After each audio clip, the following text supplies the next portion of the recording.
Issue 252. Ixis tells people to come offer themselves to him, and I assume that his text looking weird means that he's speaking loud enough for a lot of people to hear him from all the way up there. He tells the heroes to stand down and become his vessels. Why is he even bothering to give them an order? Sally stands there looking scared, and Sonic snarks in amusement about how Ixis looks even uglier now, saying that he thought he'd have trouble finding a date before. Out of nowhere, Sally can't stop shaking and is scared, and Sonic has to run away holding her and carry her to somewhere else. She apologizes, not that she could have done anything in this fight anyways. So this was a smart decision to make. He says he's sorry he can't stay with her right now. I always thought the story would stay focused on Ixis and the fight with him, not get distracted by Sally at the start. I'm trying to remember a time when Mecha Sally and Ixis were in the same place as hard as I can, and I can't. I know that Ixis was responsible for Eggman knowing to send Metal Sonic after Sally's family when they were leaving the city, but Ixis wasn't there. He couldn't have seen her in Lupe's country of Furville because he never left the Nanite City after he went there, and she never had to fight him when she finally got brought back. So I can't understand why she reacted this way. I feel like they exaggerated it here. She's supposed to be traumatized and guilty, but not outright a scaredy cat. Sure, the last times she saw the heroes in an action scene, she was a robot, but Ixis was never involved.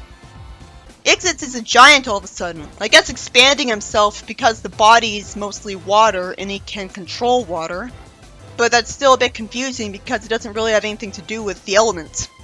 And Rotor flies, avoiding his fire breath while telling Cream to try to save Hershey. Too bad he didn't have the time to tell her this earlier. Cream and Heavy are shocked to learn that the woman being held hostage is Hershey. And Hershey knows that this isn't what Jeffrey wants to do, so she shouldn't bother wasting time telling him to stop, because it was immediately obvious that Ixis is in control now, and he doesn't even try to hide it. Ixis gets taunted by the ghosts of his old wizard teammates for throwing a tantrum and being ugly.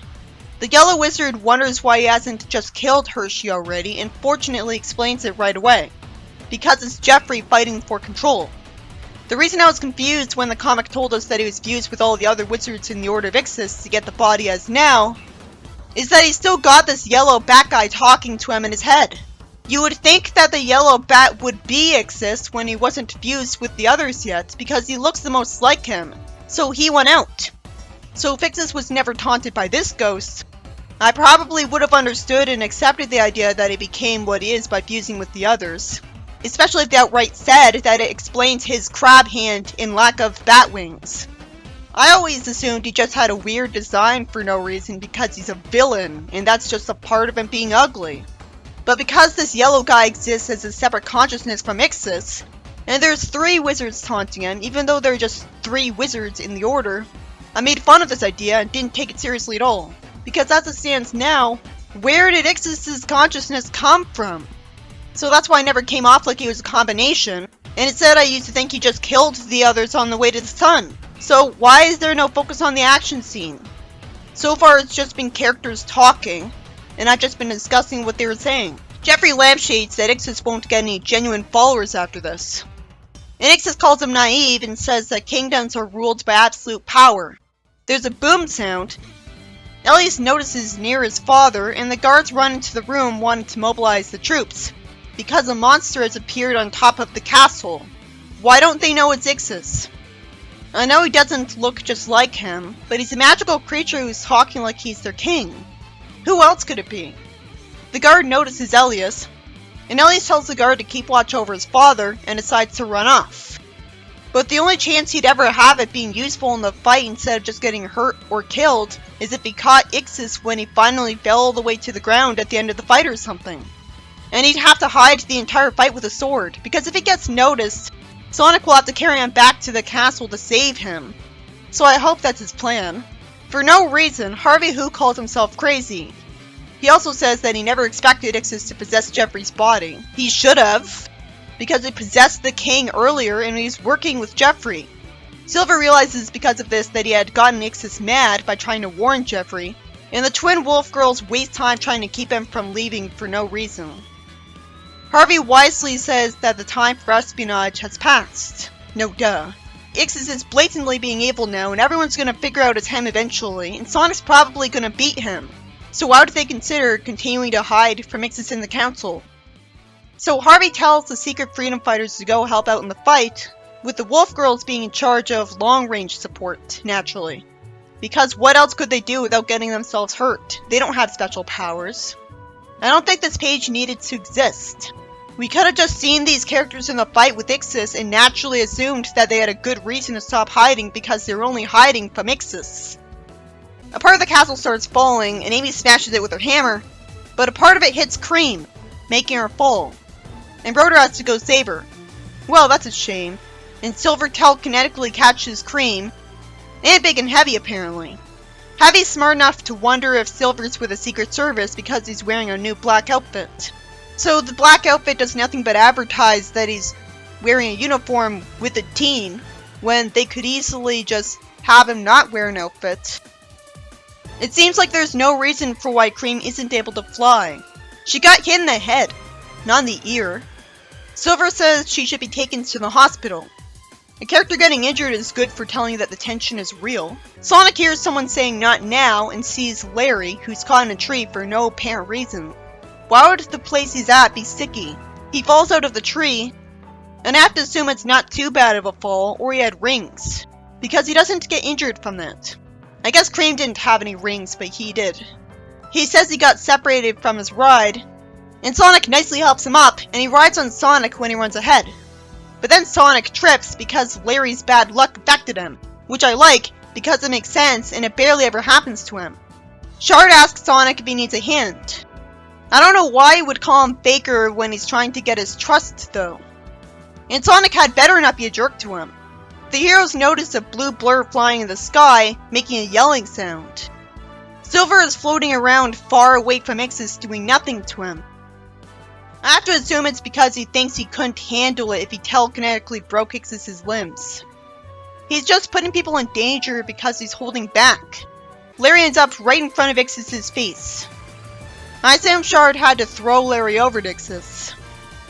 Silver says Larry's jinxes are finally working out by making Ixis look like an idiot missing all of his fireballs. Then Rotor gets distracted by finding out that Silver knows Larry, and Tails gets distracted by figuring out that the secret freedom fighters all know each other.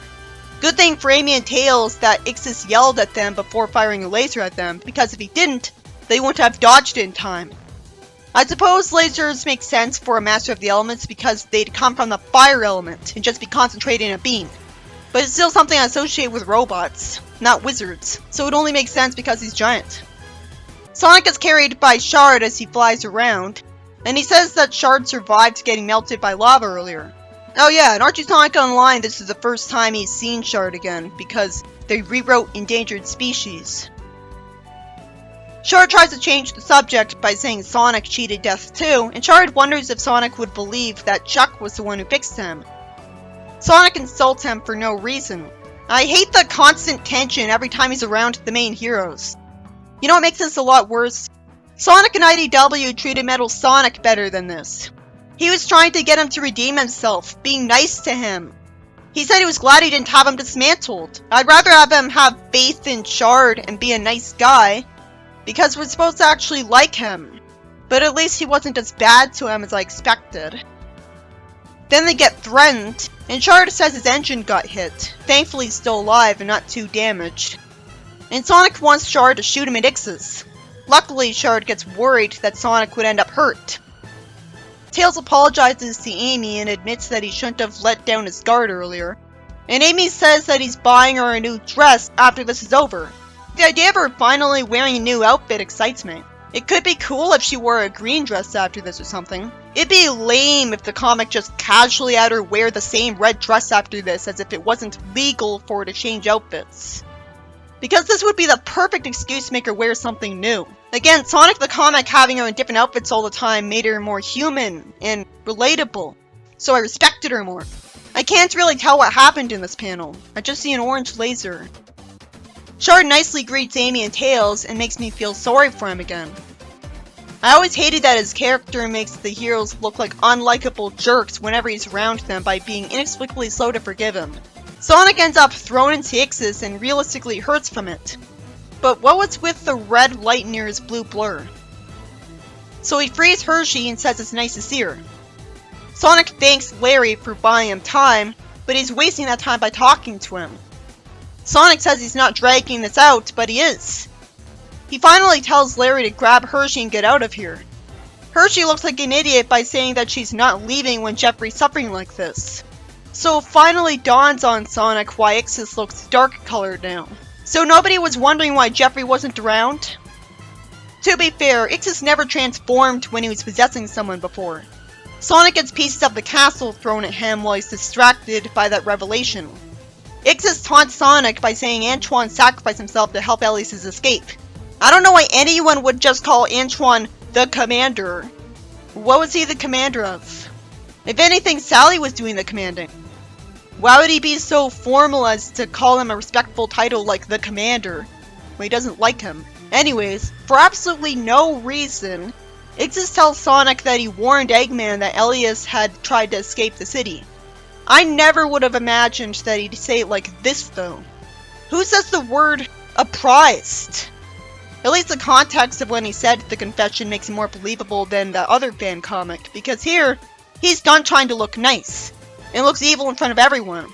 And here, he's taunting Sonic when he thinks he's about to beat him in a fight. But still, nothing provoked him to tell him that he's responsible for what happened to Antoine. Of course he gets Sonic mad at him. Then we see some civilians scared in a house with fire around it. One of them screams at seeing a sword pierce his weak wall, and it's Elias, who tells them to leave the house before the place falls apart. He gets thanked for it, and I'm grateful that he got to find a way to be helpful. Nicole says she can't stabilize the houses because it's taking too much of her power to prevent the tremors from Ixis from leveling the city. Oh, so that's why she's not effortlessly defeating Ixis. It takes too much of her power just to do this. So that's why she couldn't surround Ixis with a huge force field. For once, she seems balanced. He tells her to direct them to the next rescue point, and we see a bunch of panels of Elias rescuing people. Then a soldier tells Elias to leave the remaining civilians to the military. He recklessly tells Elias to go to the battlefield. It's a good thing it's finally dawned on him that he should be calling Elias the true king. Elias tells Nicole to patch him through to guide Sonic and the others, because he doesn't want to waste time with having the heroes be surprised by his return. It's cool that Nicole can let him call people like that, but he surprised them anyways. And in the meantime, Ixis will be trying to attack.